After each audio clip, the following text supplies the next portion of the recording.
যারা দুনিয়ার বুকে অশ্লীল ভিডিও দেখেছে, পর্নোগ্রাফি দেখেছে, ব্লু ফিল্ম দেখেছে, মুভি দেখেছে, তাদের চোখের ভেতরে খুন্তি ঢুকিয়ে দেওয়া হবে, চোখের ভেতরে গরম লোহা ঢুকিয়ে দেওয়া হবে। নাউজুবিল্লাহ পড়েন।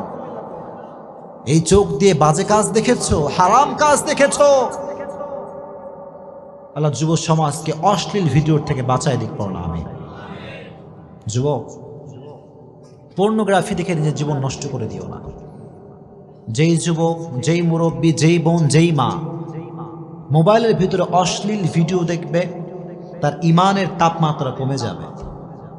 সে নামাজে কোনো শান্তি পাবে না, রোজা রেখে কোনো শান্তি সে পাবে না।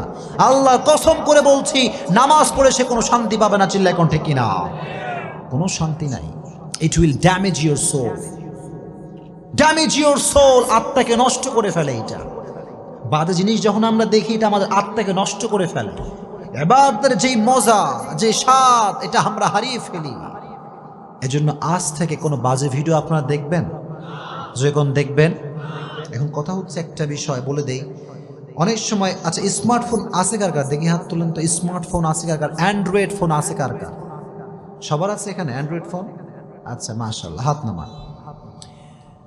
একটা বিষয় বলে দেই, মাঝে মাঝে দেখবেন অ্যান্ড্রয়েড ফোন খোলার সঙ্গে সঙ্গে বাজে ভিডিও অটোমেটিক চলে আসে। এরকম হয় কি হয় না? হয় কি হয় না? আমাকে অনেক মুরব্বী, অনেক যুবক বলে, হুজুর আমার তো কোনো বাজে নিয়ত নেই, আমার মোবাইলে অটোমেটিক চলে আসে, এটা আমি কি করতে পারি? আমি বলবো, ভাই নিয়ত দেখে একজন, জোরে কোন কে? দিলে তোমার কি নিয়ত আছে কেউ খবর রাখে না, রাখে একজন, তিনি কে? যখনই বাজে ভিডিও শো করবে চোখের সামনে, স্ক্রল করবেন, বাজে ভিডিও আসার সঙ্গে সঙ্গে এটা কখনো ওপেন করা যাবে? যদি কখনো ওপেন করা যাবে? যদি ওপেন না করেন তাহলে আপনার আমলনামার থেকে সব গুনাহকে কেটে দিবে একজন, তিনি কে? আর যদি ওপেন করে ফেলো যুবক, আমার থেকে তুমি লিখে নিয়ে যাও with full guarantee, full guarantee বলছি, তুমি তোমার চোখকে বাজে জিনিস দেখার থেকে বাঁচাতে পারবা না। চিল্লায় কও ঠিক কিনা? আজ থেকে কোনো বাজে ভিডিও যুবকরা দেখবা, যদি কাউ দেখবা, আল্লাহ সমস্ত যুবককে বাজে ভিডিওর থেকে বাঁচাই দিক পড়না। আমিন। এটা বেনামাজির কবর।